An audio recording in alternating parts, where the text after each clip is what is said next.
Hello guys, welcome to एजुगिरी। I hope all you are doing great.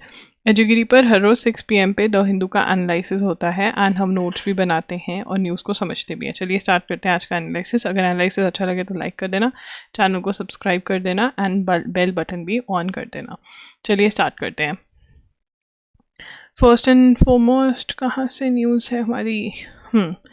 चलो, अब यहाँ पर हम बात कर रहे हैं एक इंटरनेशनल इशू के बारे में। और इंडिया, देखो यार, वर्ल्ड के अंदर हर कंट्री चाहती है कि मेरे साथ ज़्यादा से ज़्यादा कंट्रीज़ जो हैं उनकी बने, ठीक है ना। या फिर मतलब इंडिया का, अगर हम इंडिया की बात करें तो यूएसए चाहेगा कि मेरे साथ भी बने, रशिया के साथ भी बने, हमारी पॉपुलेशन इतनी है, बहुत सारे बेनिफिट्स निकाल सकते हैं कंट्रीज़ हमसे। तो अब यहाँ पर पहले इंडिया की डिस्कशन करेंगे कि इंडिया जो है, ये लिखना नहीं है, ये समझना है सिर्फ। तो इंडिया जो है, ठीक है ना, इंडिया दो मेजर जो सुपर पावर्स हैं, रशिया और यूएसए, ठीक है ना।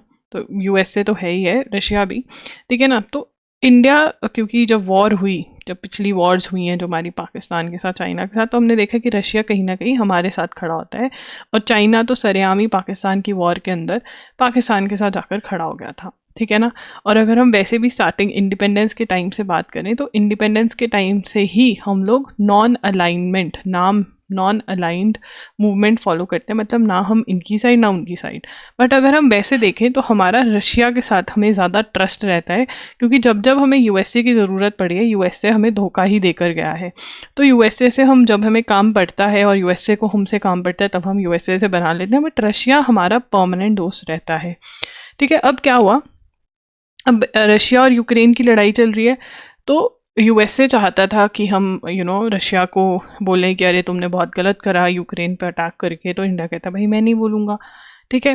फिर उसके बाद क्या हुआ, पीएम चुने गए मोदी, ठीक है ना, पीएम मोदी पीएम बन गए, ठीक है। और उसके बाद जो फर्स्ट फॉरेन ट्रिप होता है, मतलब जो फर्स्ट कंट्री वो विजिट करते हैं, वो बड़ी इंपॉर्टेंट होती है। मतलब उससे पता चलता है वर्ल्ड को कि तुम किसकी तरफ हो, तुम किसकी साइड हो, ठीक है ना।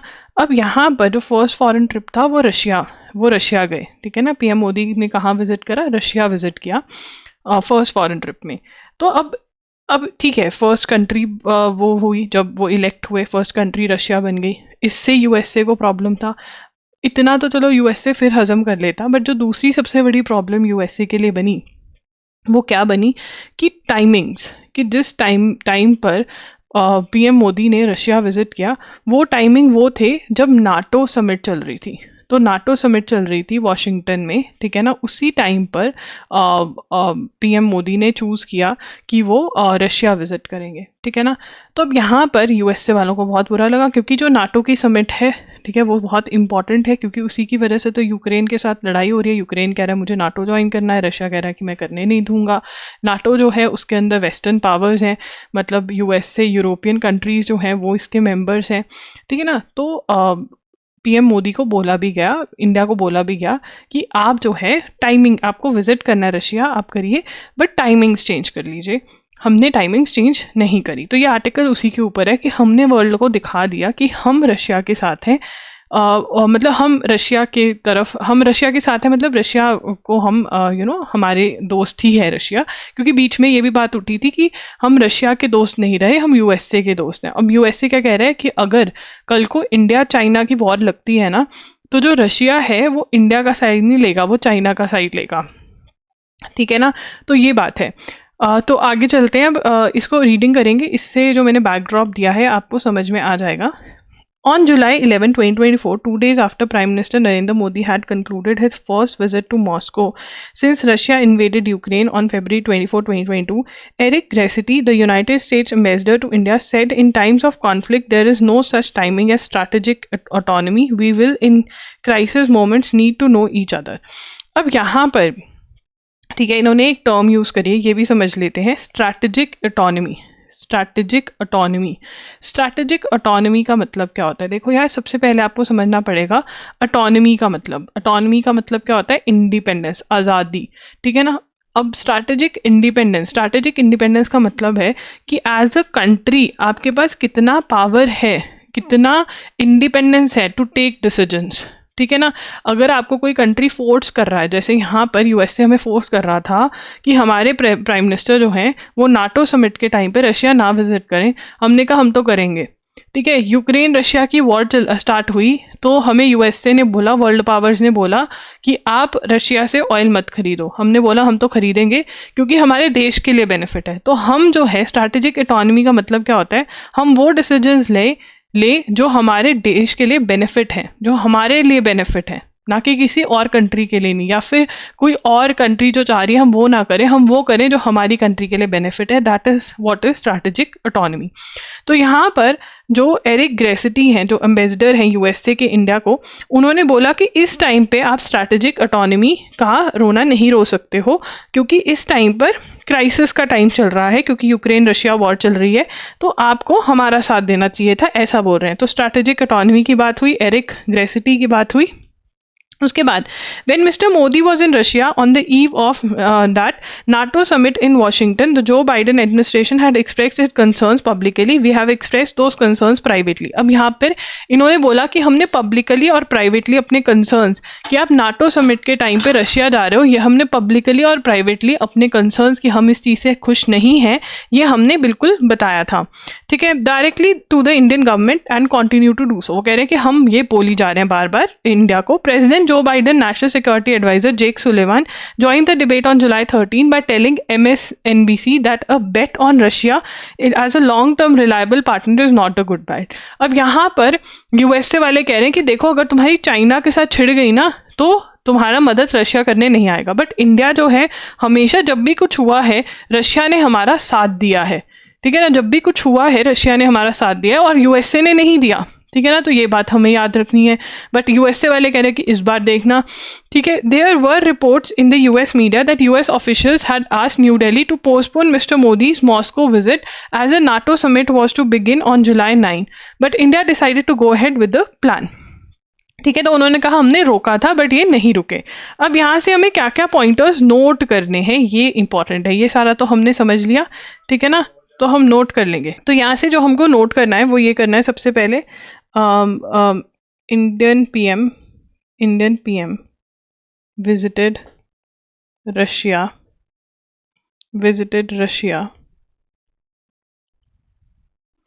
at the same time when NATO summit was going on in Washington. USA expressed concerns, ठीक है, कि मुझे पसंद नहीं आया ये। ठीक है ना, अब यूएसए ने कंसर्न एक्सप्रेस कर दिए। ठीक है, अब यहाँ पर हमें US ambassador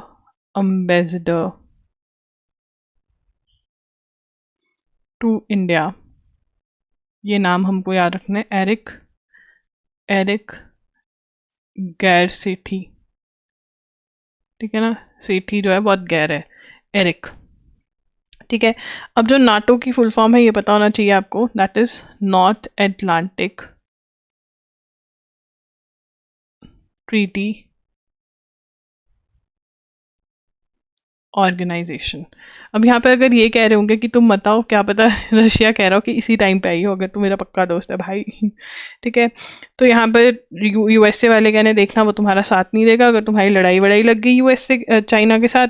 while the US and its allies imposed economic sanctions on Russia and supplied weapons worth billions to Ukraine to fight the invading troops, India maintain strategic partnership with Moscow. ठीक है ना, India ने oil भी खरीदा, India ने जो खरीदना था इंडिया ने खरीदा रशिया से। ठीक है, उसके बाद अब यहाँ पे एक इसके बारे में बात कर रहे हैं, कॉन्सेप्ट ऑफ स्ट्रैटेजिक ऑटोनॉमी।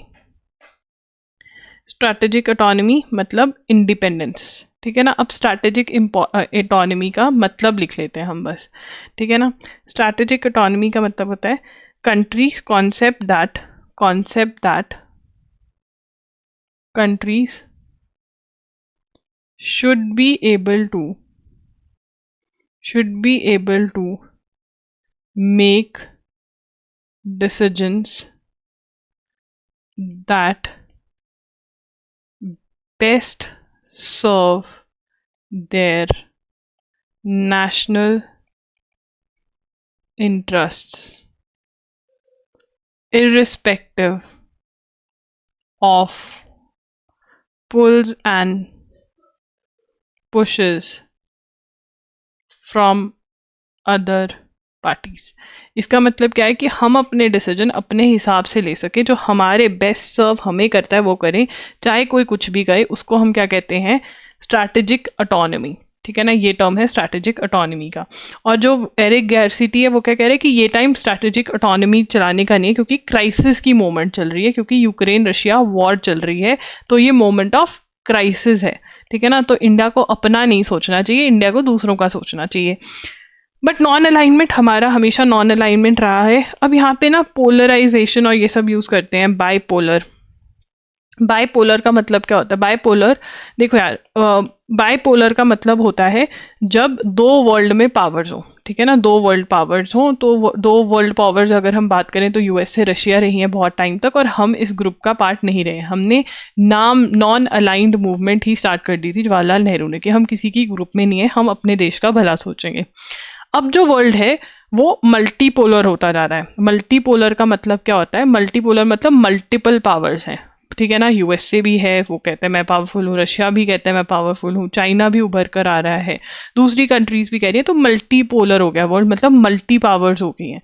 ठीक है, उसके बाद there is one more word called unipolar. Unipolar मतलब सिर्फ single power. There was a time जब यूनिपोलरिज्म था, जब यूएसए ही सिर्फ वर्ल्ड पावर था, यूएसए ही करता धरता था, बट वो टाइम अब चेंज होता जा रहा है।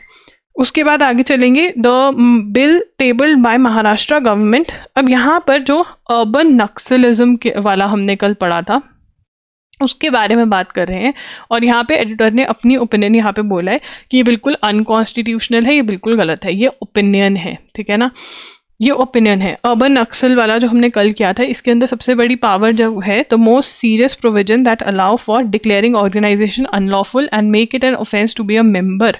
ठीक है ना, तो महाराष्ट्रास अर्बन नक्सलाइट बिल। ठीक है ना, तो इसके अंदर क्या प्रोविजन है? ठीक है, allow for declaring organisation unlawful and make it an offense to be a part of or member of or assisting or participating in meetings of such organizations। अब इसके अंदर एक और चीज है, ठीक है ना, तो मैं आपको समझा देती हूँ। देखो यार, यूएपीए नाम का बिल है, यूएपीए बिल नहीं, लॉ है, that is unlawful activities prevention act. अब अनलॉफुल एक्टिविटीज प्रिवेंशन एक्ट में वो कह रहे हैं कि अगर कोई मीटिंग्स अटेंड कर रहा है, अगर कोई मेयर मेंबर है अनलॉफुल ऑर्गेनाइजेशन का, तो वो एक ऑफेंस नहीं है, it is not an offence. But यहाँ पर वो कह रहे हैं कि अगर कोई मीटिंग अटेंड कर रहा है, अगर कोई मेंबर है उसका, तो दैट इज इनफ कि वो कुछ भी कर सकता है, तो हम तो इसी को ऑफेंस मानेंगे। तो मे बी क्योंकि सुप्रीम कोर्ट की जजमेंट यूएपीए पे ये आई है कि मेयर मेंबर जो है हम उसको ऑफेंस नहीं मानेंगे, सुप्रीम कोर्ट ने भी अपहेल्ड किया है। ठीक है, तो इसको इसको कट करने के लिए शायद ये महाराष्ट्र वाले लेकर आ रहे हैं, and there are other states also having the law like that. ठीक है ना, इसके बारे में मैंने ऑलरेडी आपको कल ही बता दिया था। बैडमिंटन, पीवी सिद्धू जो हैं वो थर्ड टाइम मतलब 2 टाइम्स ओलंपिक में मेडल जीत चुकी हैं, अब थर्ड टाइम जा रही हैं। ठीक है, तो यहाँ पर लिख लेते हैं पीवी सिंधु। ठीक है ना, सबसे पहले आपको बताना चाहिए वो कौन सी गेम खेलती हैं, बैडमिंटन खेलती हैं। ठीक है ना, अगर वो इस बार मेडल जीत जाते तो पहली इंडियन बनेंगी जिसको तीसरा ओलंपिक का मेडल मिलेगा। ठीक है ना, इनको पहले जो मेडल मिले थे रियो में मिला था 2016 सिल्वर। ठीक है ना, और 2020 टोक्यो में इनको ब्रॉन्ज मेडल मिला था। ठीक है ना। अब देखते हैं कि पेरिस में 2024 में क्या मिलता है। आगे चलेंगे। French troops secure river Sen. अब हमारे लिए क्वेश्चन क्या बन सकता है कि रिवर सेन जो है वो कहाँ पर है, फ्रांस में है। ठीक है ना। अब सिक्योरिटी कर रहे हैं क्योंकि वहाँ पर ओलंपिक्स हैं।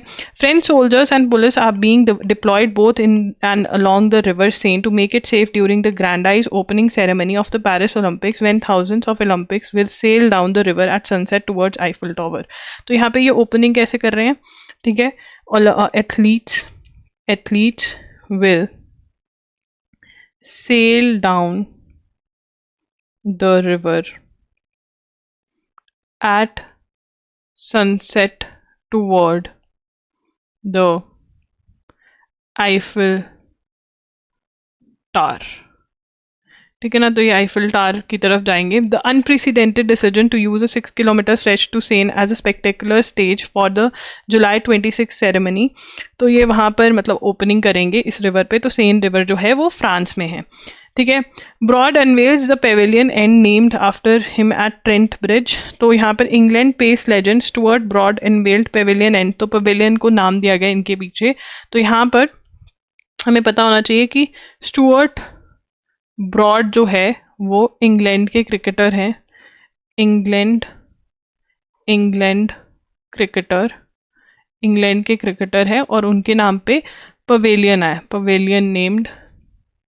ठीक है। जहाँ बैठने की जगह होती है उसको पवेलियन कहते हैं क्रिकेट ग्राउंड में। ठीक है। And England second highest wicket taker behind Anderson. ठीक है। अब आगे चलेंगे।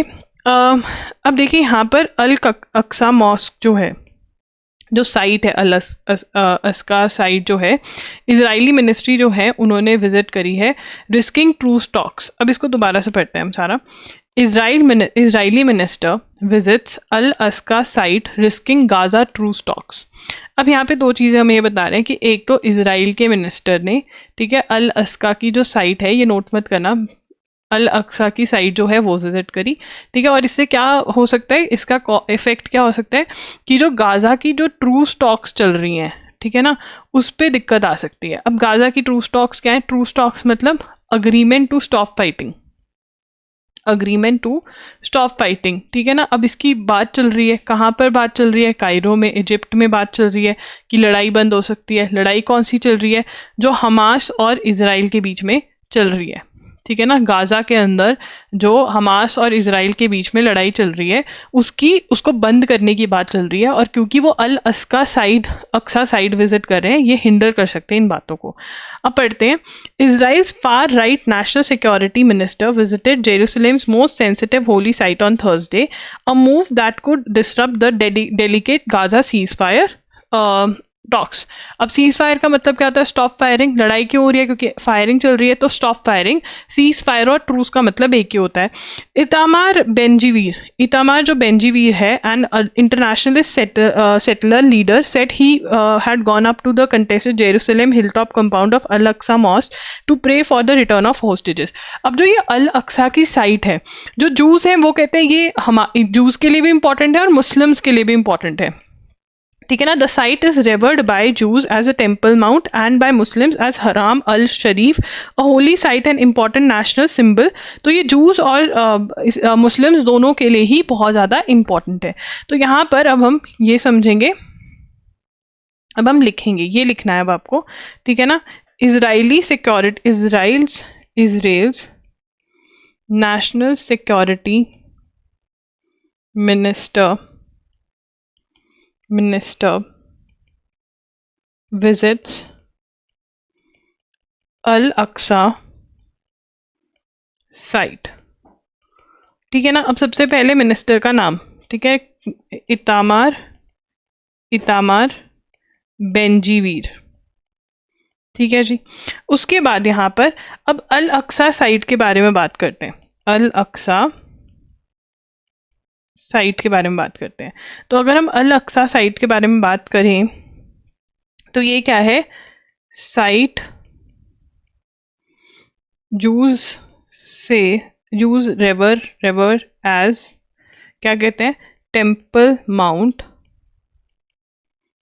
ठीक है ना, and Muslims as Haram al शरीफ, ठीक है ना। तो ये दोनों के लिए इंपॉर्टेंट है, जूस के लिए भी, जो इसराइल में रहते हैं वो जूस हैं, जो मुस्लिम्स हैं उनके लिए भी। तो मेन तो इसके लिए तभी लड़ाई होती रहती है, ठीक है ना। और यहाँ पर हमें ये भी पता होना चाहिए, ट्रूस टॉक्स और cease fire talks going on, cease fire talks going on, ठीक है ना। कहाँ पर चल रही है? ट्रूस का मतलब क्या होता है? स्टॉप फाइटिंग, ठीक है ना। सीज फायर का मतलब स्टॉप फायरिंग, ठीक है ना। Agreement to stop firing, stop fighting truce का मतलब होता है, ठीक है। तो यहाँ पर ये टॉक्स कहाँ पर चल रही है? कायरो में चल रही हैं। कायरो इज इजिप्ट, इजिप्ट में ये बातें चल रही हैं, ठीक है। अब आगे चलेंगे। Knesset votes to reject Palestinian statehood. Knesset जो है इजरायली पार्लियामेंट का नाम है, इजराइल्स पार्लियामेंट। तो इजराइल जो है, इजराइल्स पार्लियामेंट, ठीक है, इजराइल्स पार्लियामेंट ने रिजेक्ट कर दिया है पैलेस्टीनियन स्टेटहुड, ठीक है। An Israeli parliament vote to oppose a Palestinian state as an existential threat just days ahead of a visit by prime minister Benjamin Netanyahu to Washington. अब यहाँ पर इन्होंने पार्लियामेंट में वोट किया है कि पैलेस्टीनियन स्टेट को हम रिकॉग्नाइज नहीं कर सकते, ठीक है ना। पास bye 69 votes to 9 a resolution that said a Palestinian state on land occupied by Israel would perpetuate the Israel-Palestinian conflict and destabilize the region। तो यहाँ पर हम लिखेंगे nascent, that is Israeli parliament vote to oppose Palestinian state, ठीक है ना। वो कहते हैं कि हम पैलेस्टीनियन स्टेट नहीं वो कर सकते, और क्या कहा है? Palestinian state on land occupied by Israel would, on land occupied by Israel would would destabilize the region, मतलब प्रॉब्लम क्रिएट करेगा, तो हम ये अलाउ नहीं कर सकते, ठीक है। उसके बाद आगे चलेंगे। उर्सुला वॉन देर लेन री इलेक्टेड यूरोपियन कमीशन प्रेसिडेंट। तो ये दोबारा से यूरोपियन कमीशन प्रेसिडेंट बन गया। यूरोपियन कमीशन प्रेसिडेंट कौन बन गई है? European Commission president Ursula von der Leyen, ठीक है ना। क्या स्टार्ट कर दिया इन्होंने? सेकेंड 5-year टर्म स्टार्ट कर दिया है, ठीक है। अब South Korea top court ruled on Thursday that same sex couples are eligible to receive same health insurance benefits as heterosexual couples. Hetero मतलब जो अलग अलग सेक्स के होते हैं, ठीक है। होमोसेक्सुअल मतलब जो सेम सेक्स के होते हैं, ठीक है ना। तो यहाँ पर the Supreme Court said its rule that the state health insurance agency refusal to provide spousal insurance coverage for gay couples was an act of discrimination. तो यहाँ पे मतलब जो कपल इंश्योरेंस बेनिफिट्स मिलते हैं वो इनको मिलेंगे। तो साउथ कोरियाज लिखेंगे, south Korea's top court recognizes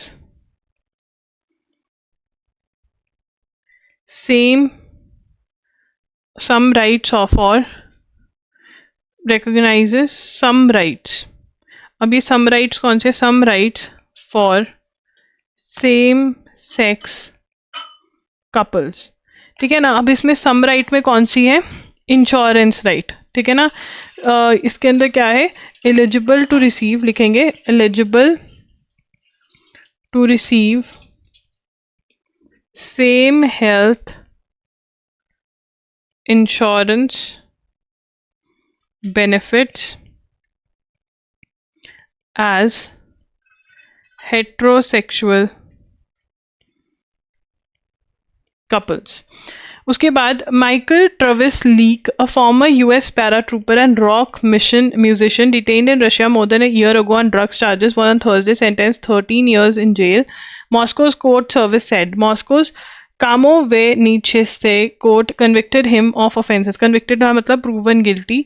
तो यहाँ पर क्या नाम है इसका? Michael Travis. कौन है ये?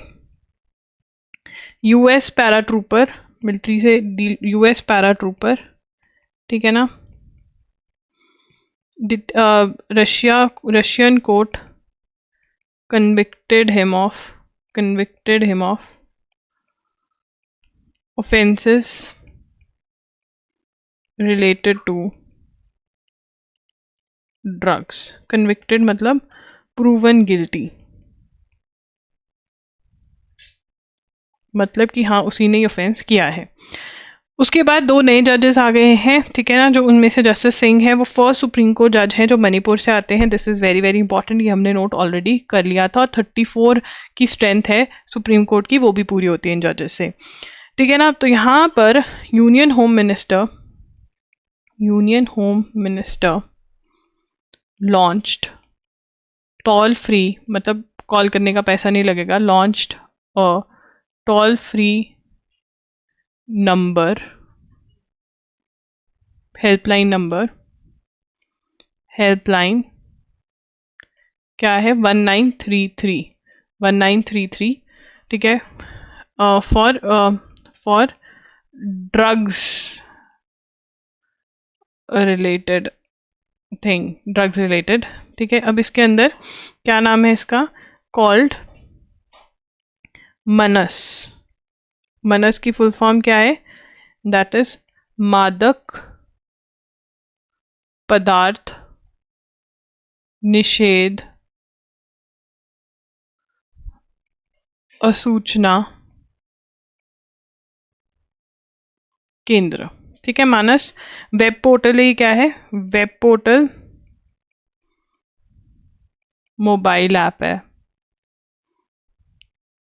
किसके लिए? पर्पस क्या है इसका? For citizens to connect round the clock with narcotics control bureau to share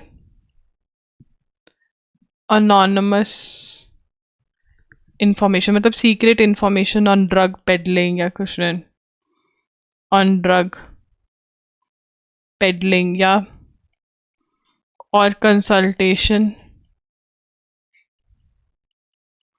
related to drug de-addiction,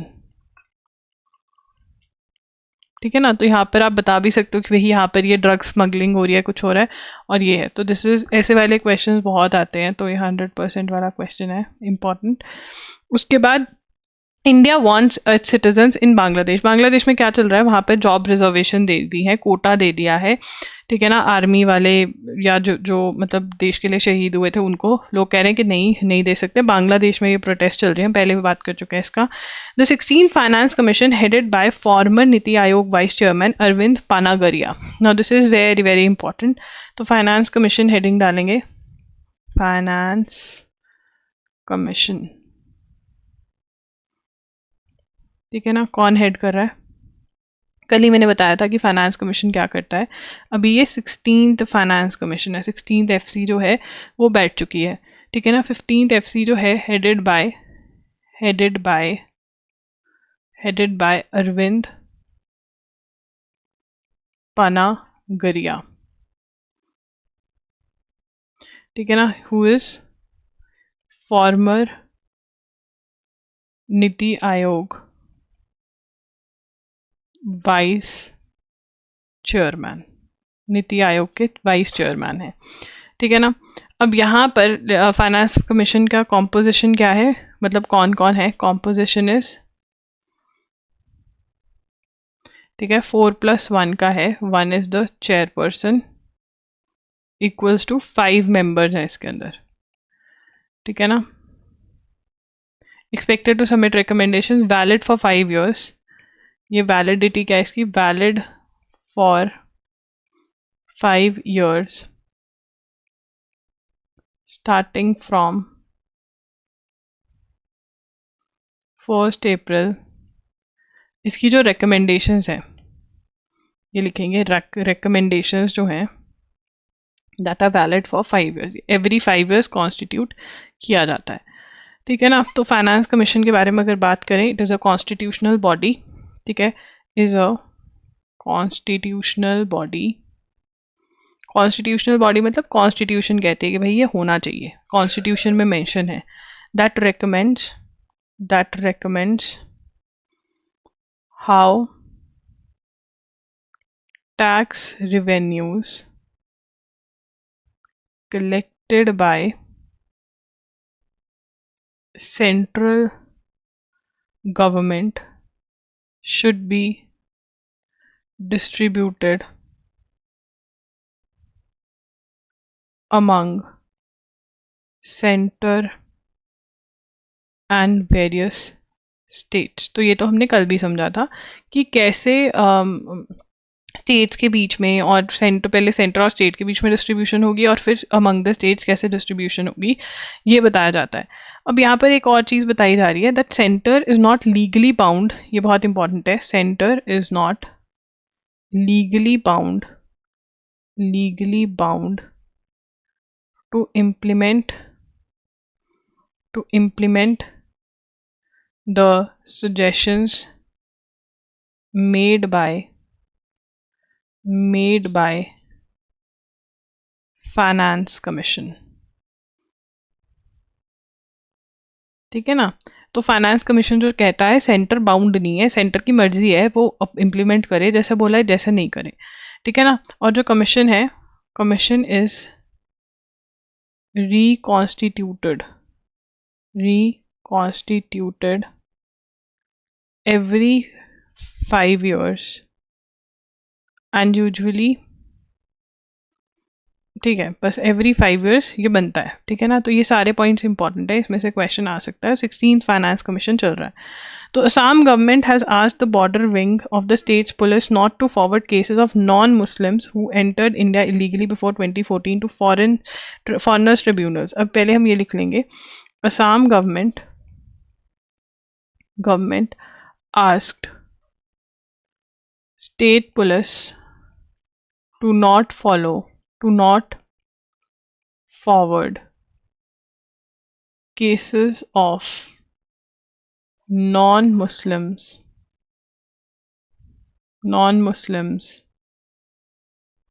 who entered India illegally before 2014 to foreigners tribunals, to FTs. अब यहाँ पर क्या बोला है कि जो नॉन मुस्लिम्स हैं जो इंडिया एंटर करे इलीगली 2014 से पहले, असम ने बोला है उसको एफटी को केस मत दो। अब जो फॉरेन एफटीज क्या होता है, सबसे पहले कि ये कौन से वाले चीज़ के बारे में बात करें, ये बात कर रहे हैं सिटीजनशिप अमेंडमेंट। ये वो जिनको सिटीजनशिप दी जा रही है, सिटीजनशिप अमेंडमेंट एक्ट ऑफ 2019 के अंदर, ठीक है ना। सिटीजनशिप अमेंडमेंट एक्ट जो 2019 का है, उसके अंदर क्या करता है, provides citizenship application for non Muslims, ठीक है ना। कौन कौन सी कम्युनिटी के लोग अप्लाई कर सकते हैं, Hindus, Sikh, Christians, Parsis, Jains and Buddhist, ठीक है, who allegedly fled persecution का मतलब वहाँ पर डेथ, मर जाते वो लोग क्योंकि माइनॉरिटी हैं अफगानिस्तान, बांग्लादेश और पाकिस्तान में, अफगानिस्तान, बांग्लादेश एंड पाकिस्तान, ठीक है ना। तो ये है, अब इसके अंदर जो अप्लाई कर रहे हैं और उनका रिजेक्ट हो रहा है तो एफ में नहीं जाएंगे। अब एफ क्या है, व्हाट आर एफ, ठीक है। F R formed through foreigners tribunal order of 1964 under section 3 of Foreigners Act of 1946 to let local bodies in state refer a person subjected to be a foreigner to tribunals। ठीक है ना, जो foreigners है वो जो illegal immigration के case हैं वो ये डील करते हैं, deal with illegal immigrants cases. मतलब जो इलीगल इमिग्रेशन वाले कौन से केसेस होते हैं, who have entered the country without permission, बिना परमिशन के जो एंटर करे हैं उनके केसेस जो हैं ये लोग देखते हैं। कौन देखता है, एफटी जो है वो देखता है। ठीक है ना, तो ये वो चीज़ है। सो या गाइस दैट्स इट। अगर आपको कुछ भी बाय करना है आप loggery.in पर जा सकते हो। एजुगिरी साइनिंग ऑफ। एंड अगर आपको अच्छा लगा तो कमेंट कर देना, लाइक कर देना, शेयर कर देना इस वीडियो को, and do subscribe to the channel. Bye bye and take care.